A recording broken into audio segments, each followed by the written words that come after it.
Bonjour à tous. Le secrétaire général de l'ONU a mis en garde hier mercredi contre un effondrement total imminent de l'ordre public à Gaza pilonné par les forces sionistes dans une lettre inédite au Conseil de sécurité insistant pour un cessez-le-feu humanitaire.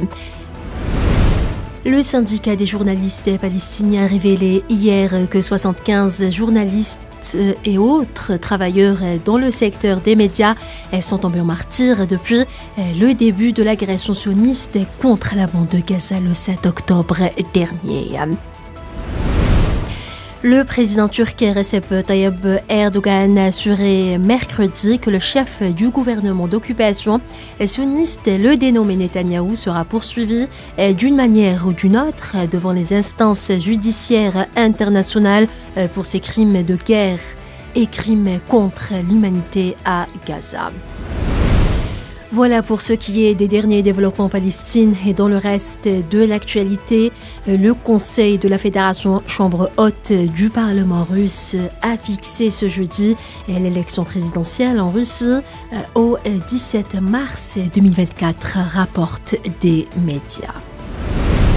4 personnes ont été blessées, dont une grièvement mercredi soir lors d'une fusillade survenue sur une grande avenue commerçante de Bruxelles, a indiqué la police de la capitale belge, où les auteurs des tirs étaient déjà en fuite au moment où les policiers sont intervenus.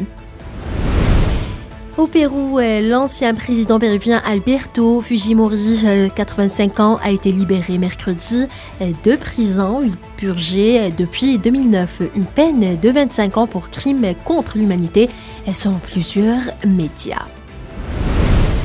Le ministre britannique de l'immigration Robert Jean-Ric a présenté sa démission hier après la publication d'un projet de loi d'urgence sur l'envoi des migrants au Rwanda en raison d'un profond désaccord avec l'orientation de la politique du gouvernement conservateur. Les candidats républicains à la présidentielle américaine de 2024 ont commencé à s'affronter mercredi lors d'un nouveau débat boycotté par l'ancien président Donald Trump à 40 jours des premières primaires du parti.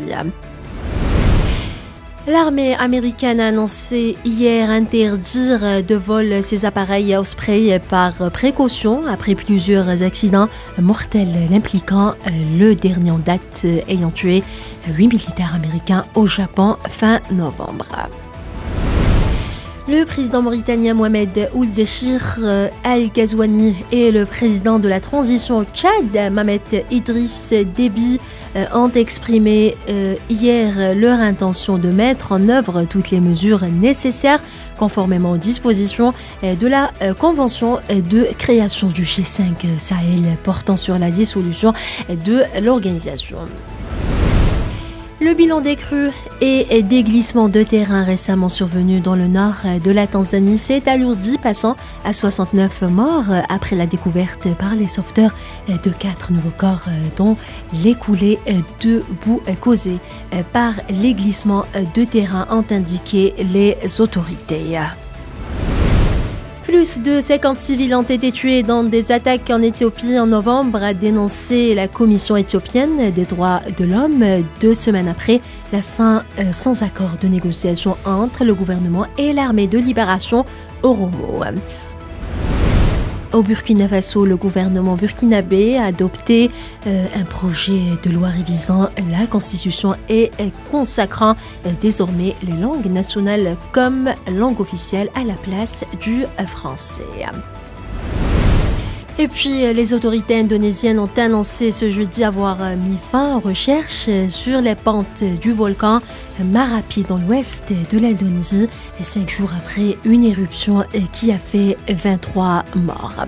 Voilà, c'est la fin de ce bulletin d'information. Merci à vous tous de l'avoir suivi et à demain.